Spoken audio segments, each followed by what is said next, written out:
Good evening. Namaste. This is Dr. Aparna.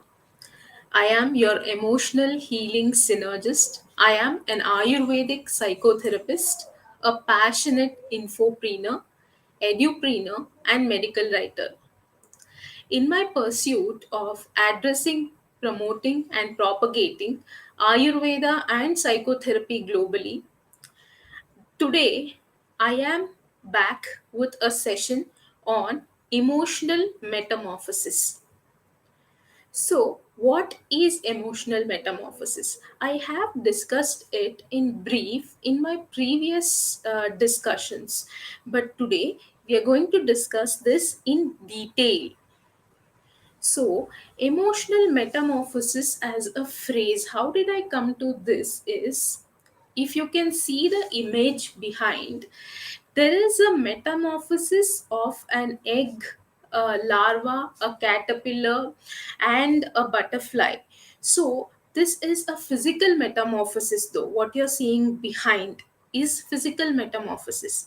What I am talking about is emotional metamorphosis. This is actually a coined term. This is not actually a used phrase. So let's explore, let's perceive what is emotional metamorphosis actually. So, the phrase emotional metamorphosis is not commonly used in term or phrase.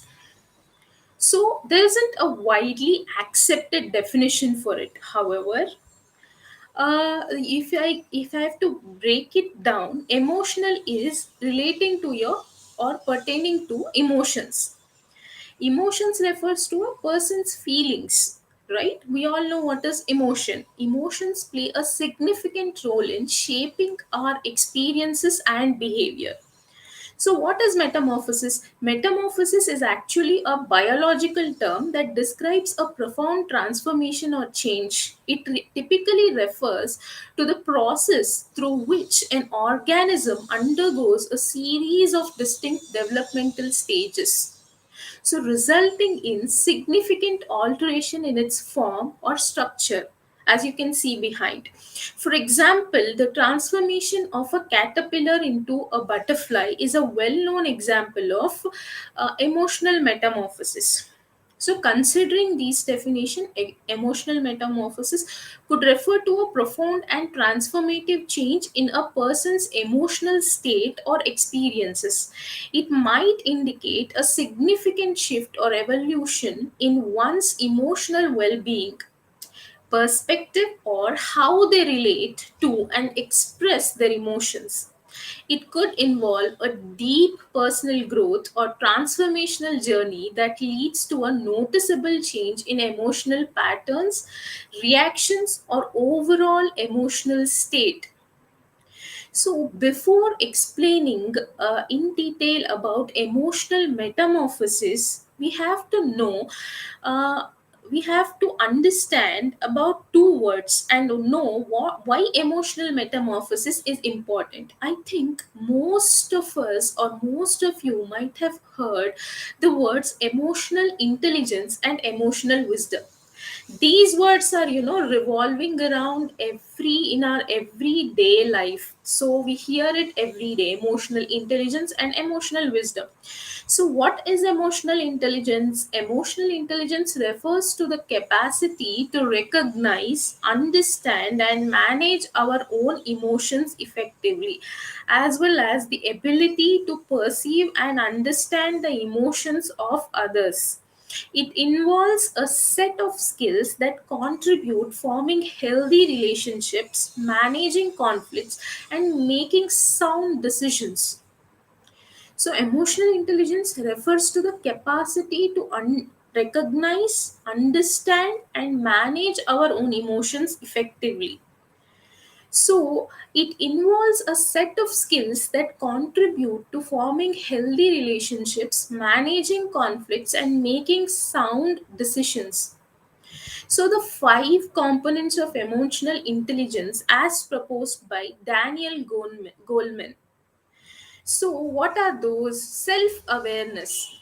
What is self awareness? The ability to recognize and understand one's own emotions, strength, weaknesses, and values. Self regulation, the capacity to manage and control one's emotions, impulses, and behaviors. So self awareness and regulation, once you are able to recognize your emotions, then you regulate your emotions. That is the capacity to manage and control one's emotions, impulses, and behaviors. Motivation, then after you're self-regulated, motivation, having the drive to achieve goals, persevere in the face of challenges, and remain optimistic. Here goals means not only the professional goals, even the personal goals, the relationship goals, any goal, may it be any goal. So next after motivation, it is empathy, the ability to understand and share the feelings of others, putting oneself in their shoes. And next after empathy is the social skills, the proficiency in managing relationships, communicating effectively, and building networks. So these are the five main components of emotional intelligence. I'll talk about emotional intelligence in detail in another session. So this is just a brief. So five components are self awareness, self regulation, motivation, empathy, and social skills. So next is emotional wisdom. I was talking of emotional wisdom. So what is emotional wisdom? Emotional wisdom builds upon emotional intelligence by integrating ethical considerations, moral values, and a deeper understanding of the human condition. See, emotional wisdom is developed, as a person ages. This is developed by experience, over a period of time. So it involves not just recognizing and managing emotions, but also applying wisdom and compassion in dealing with complex emotional situations. So what is emotional wisdom encompasses? So what does emotional wisdom do? Emotional wisdom builds upon emotional intelligence by integrating ethical considerations, moral values, and a deeper understanding of the human conditions.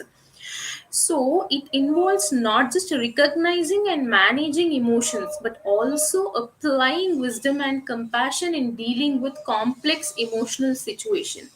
So, ethical decision making, considering the moral implications of our actions and making choices aligned with our values and principles. Authenticity, so being true to oneself, expressing emotions genuinely, and maintaining integrity in relationships. Resilience, cultivating the ability to bounce back from adversity, learn from setbacks, and find meaning in challenging experiences. Compassion, so after as the ethical decision making, it is the authenticity, it is the resilience, it is the compassion, showing empathy, kindness, and understanding towards others even in a difficult situation. And emotional balance, striving for emotional equilibrium by recognizing and managing both positive and negative emotions in a healthy manner. Developing emotional intelligence and emotional wisdom can lead to enhanced personal and professional relationships, improved decision making, increased empathy, and greater sense of well-being. So, a greater sense of emotional well being. Both concepts are important for personal growth, effective leadership, and creating a more harmonious and empathetic society. So, now we understand the word meanings and what are involved in both emotional intelligence and emotional wisdom. So, now emotional metamorphosis. So, my map out was when we have emotional intelligence and when we have to achieve emotional wisdom, there is a gap behind, that is a blank point. So that blank point is emotional intelligence plus emotional metamorphosis is equal to emotional wisdom. That means when you have recognized your feelings and emotions, and when you are self regulating them and motivating and empathy and social skills, now whatever self awareness you have to transform it in emotional intelligence into emotional wisdom. So in between there is something called emotional metamorphosis. So metamorphosis is transformation. It is a process which is, or a discipline which is developed over a period of time. So let's know what it is in detail. So this is emotional metamorphosis is first time I thought that there is when I searched on internet as well, I didn't find I found metamorphosis. So from metamorphosis, when it can happen physically, like we are seeing in the picture in the background. So emotionally also metamorphosis can happen. So this is a coin term, I had never heard about the word before. But I one day incidentally bumped into two novels that I have not read until so far. The novels are on metamorphosis. So I thought that emotional metamorphosis, I couldn't find any data in any books or in on the net or wherever I searched. So while but I incidentally bumped into two novels. That is, one is The Metamorphosis by Franz Kafka, and Emotional Metamorphosis by J.M. Cullen. And only an article I found on psychological metamorphosis. There were some notes on psychological metamorphosis, and I was unaware of the existence. Therefore I thought this word was not existent, but it was existent, but it was not being used. So as I said, my map out would be emotional intelligence plus emotional metamorphosis is equal to emotional wisdom. So, emotional metamorphosis, as per my knowledge, this is not a definition given in any book or something, is a disciplinary skill. So, emotional metamorphosis is a disciplinary skill that can be, or skills and set of strategies and techniques also, you can take it like that. Disciplinary skill, that means a set of strategies and techniques that can be developed and cultivated over a period of time for psychological transformation, which when integrated with emotional intelligence accelerates to emotional wisdom. So as we talk about wisdom in general, there is something called emotional wisdom as well, as I discussed now. So for attaining emotional wisdom, so how to cultivate and implement emotional wisdom? So it is like the power of emotional wisdom. So what is the power of emotional wisdom? If you ask, why do we need emotional? So what is the use of it? One is, for me as a Ayurvedic psychotherapist, for me, f- I have seen a drastic improvement in my clients' emotional status, like managing their emotions and controlling how to respond. See, I always tell that we don't have any control over what happens to us in life, but we can definitely control how do we respond to what happens in our life. So that is a major part. And majorly it is also helpful. It is the first thing is, it is definitely helpful in mental health conditions, but in our regular daily life as well. The power of, if we know the power of emotional wisdom, and we if we develop the skills to skills and the discipline to manage our emotions and how we respond to it, we can save a lot of relationships and lead a harmonious life. you know because usually what we do is we react to every situation rather than responding. So that is where we need emotional wisdom, and this emotional metamorphosis plus emotional intelligence that then accelerates to emotional wisdom. So true courage is about looking inwards and not outwards, being able to stand firm in a place of vulnerability and to flourish and grow with honesty. Humility is a strength beyond measure. This is the power of emotional wisdom. This is, by the way, quote by Jenny Florence.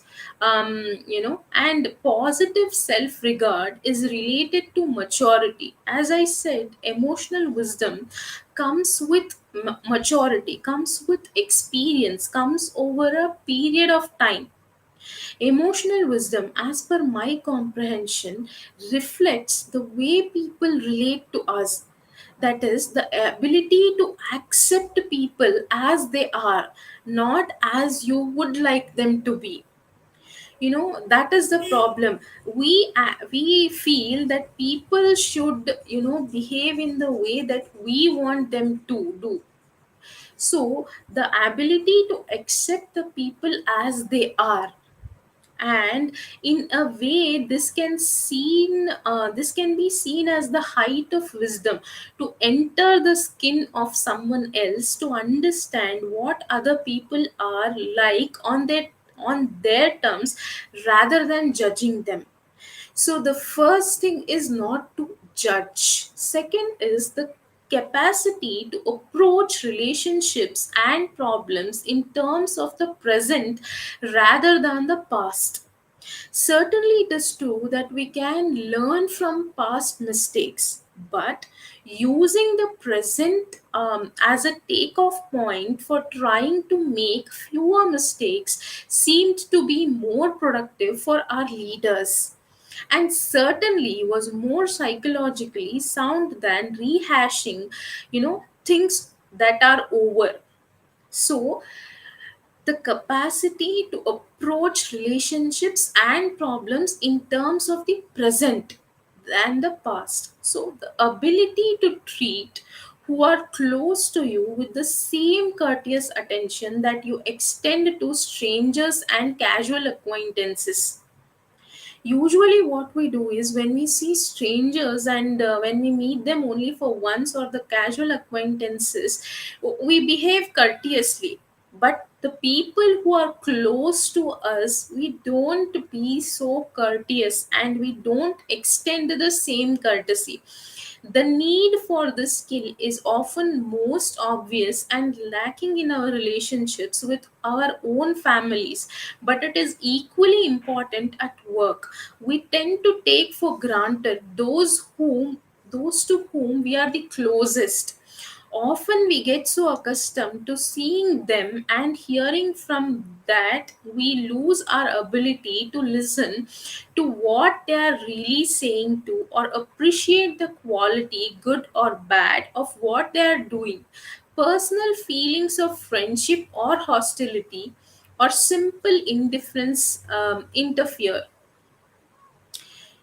So this is a valid point in most of the personal goals as well, relationship goals. So there are two aspects of this problem. That is, one is over familiarity. That the first, that of not hearing what is being said. That means we have selective deafness, which leads to misunderstandings, misconceptions, and mistakes. The second is the matter of feedback we fail to provide to indicate our attentiveness. So sometimes we are listening to them, but we pretend we are not. So then we are not giving the feedback to them, and that indicates that we are not attentive. So the ability to trust others, even The next point is the ability to trust others even if the risk seems great. A withholding of trust is often necessary for self protection, but the price is too high if it means always being on guard, constantly suspicious of others. So, trust is very important.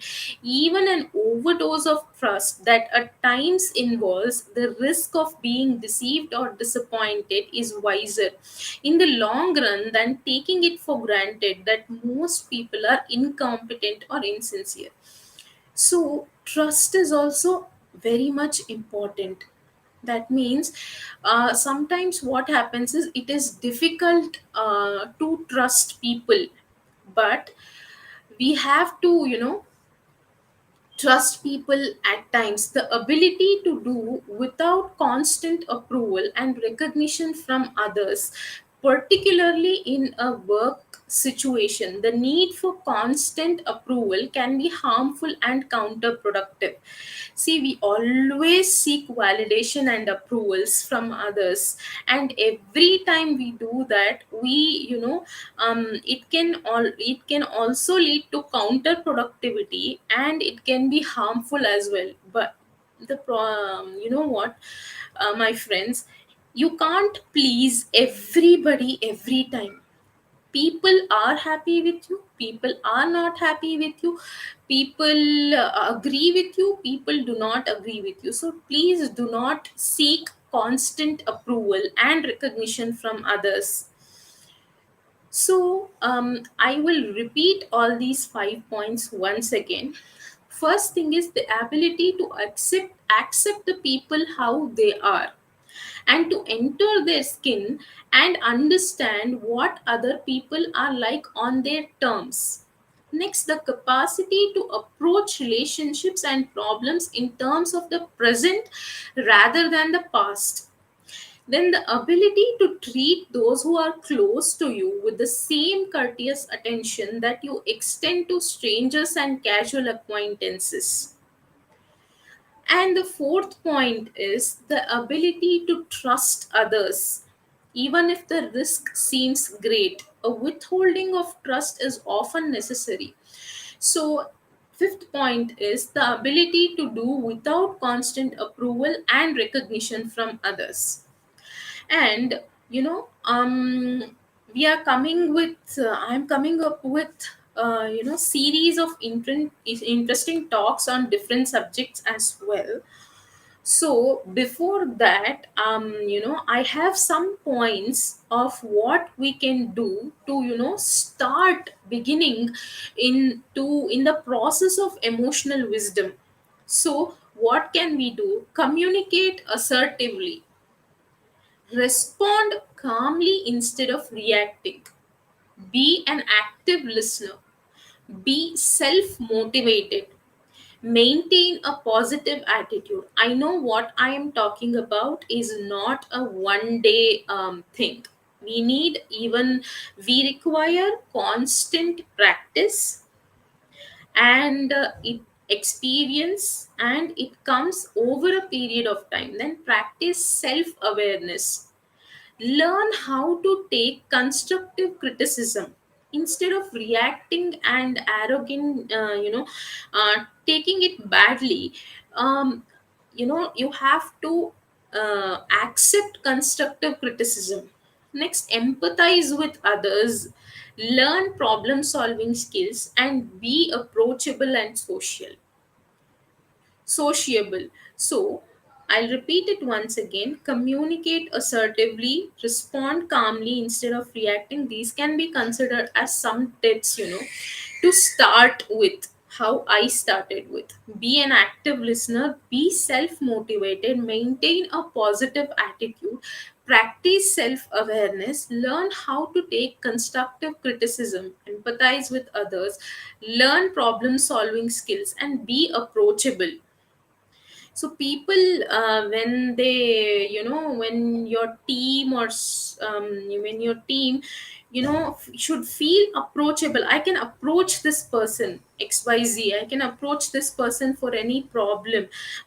He or she will empathize with my problem. And this is the gist for today. I'll be back in another session with another interesting topic. So thanks if you still stay tuned into the discussion, and thanks for today. Namaste.